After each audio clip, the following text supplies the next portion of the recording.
Bonjour, je suis Régent Saint-Hilaire. Je vais vous présenter les nouveautés de la Salle de monde de juillet en BD secondaire. C'est un mois vraiment merveilleux. On va débuter avec Elle, la nouvelle avec un S entre parenthèses. C'est du secondaire premier cycle. Au scénario Kid Toussaint, les dessins d'Evelyne Stockard chez Lombard. On est vraiment dans un récit d'une jeune fille. Ça débute vraiment avec quelqu'un d'enchaîné. C'est une jeune fille qui arrive à l'école, donc on est dans un dessin par ordinateur assez léché, très accrocheur, qui a des difficultés à s'adapter. On va découvrir qu'elle a diverses personnalités. Donc ça pourrait bercer dans le fantastique, mais on est dans une espèce de chronique de mœurs une fille qui a 5 personnalités, une fille aux personnalités multiples. Ça va apparaître vraiment dans son comportement et c'est la coupe de cheveux et la couleur des cheveux qui va varier. Donc, c'est ça, personnalité très effacée à la base, et quand elle est confrontée, elle va devenir un peu plus frondeuse. Donc, on est vraiment là dans un récit d'adaptation à un nouveau climat, à un niveau milieu social. Elle doit vraiment se refaire un réseau social avec des amis. Ça n'avait pas marché beaucoup dans la ville où elle habitait avant. C'est pour ça que les parents ont déménagé. Donc, on est vraiment dans un récit d'adaptation, et le lecteur aussi doit s'adapter justement à cette multiplicité de personnalités. C'est vraiment très habile, là. Le second, toujours pour du secondaire premier cycle, Pilule des bois, aux éditions Kinaï de May Can Nguyen. C'est un conte fantastique tout à fait merveilleux. Vous pouvez le voir avec les illustrations. Tout est vraiment là, très pastel. C'est l'histoire d'une jeune fille dont la mère est décédée l'année précédente, qui adore les arbres et les plantes et les fleurs.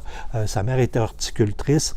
Donc c'est un récit en fin de compte sur le deuil. Elle va se chicaner avec sa sœur. Elle va fuguer avec son chien. Elle va partir en forêt. Et elle va rencontrer une jeune fille qui est en fin de compte une déesse des forêts. La fille de la déesse des forêts qui s'est égarée et qui est tannée parce que c'est une famille nombreuse. Elle veut un peu vivre sa vie. Donc les deux vont s'apprivoiser lentement, vont apprendre à se connaître, vont découvrir des aspects de la forêt qu'ils ne connaissaient pas. Donc c'est une espèce d'échange de procédés là, un peu initiatique. Et il y a toujours, à mesure que le récit avance, il y a des créatures qui commencent à apparaître.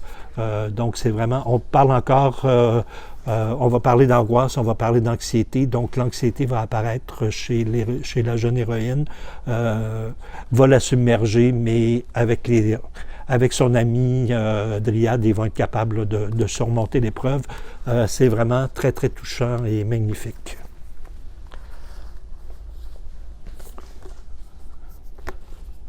L'année où je suis devenu ado de Nora Daines, aux éditions Casterman. On est dans le secondaire premier cycle encore. C'est vraiment c'est une histoire en fait de passage à l'adolescence. Une jeune fille qui commence l'école secondaire. On est vraiment dans le journal. Donc, elle tient un journal, ses objectifs de l'année, ses amis. Et évidemment, quand on commence l'école secondaire, il y a beaucoup de changements.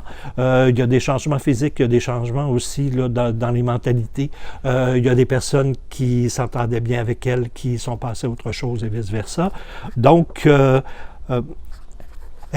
c'est une jeune fille qui est quand même assez sportive, qui est un peu solitaire, et qui va se laisser embarquer en fin de compte elle va vouloir devenir populaire, donc elle va commencer à se maquiller, mais sa meilleure amie n'est pas d'accord avec ça, donc elle va un peu le lui cacher. On est vraiment dans du quotidien. Il y a une jeune fille à l'école aussi qui l'intéresse beaucoup, donc on va aborder aussi là, la naissance de l'amour. On va aborder le thème de l'homosexualité. C'est vraiment très, très touchant. On est vraiment là dans le récit qui n'est pas grandiloquent, on est dans le quotidien, mais un quotidien là, fait de bonheur et de petites peines. C'est vraiment fabuleux. Donc, je vous le conseille fortement.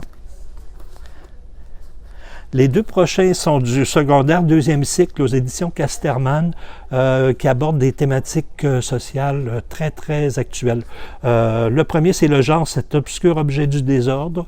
On va parler vraiment de la montée du mouvement woke.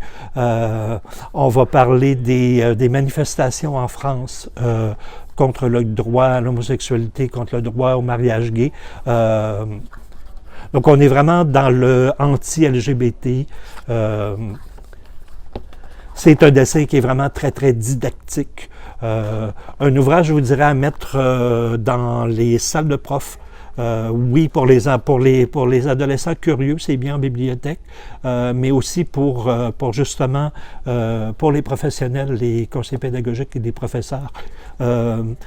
Ça peut susciter justement, c'est le genre d'album qui suscite la discussion et ça peut donner des pistes aussi pour aborder ces sujets-là en classe.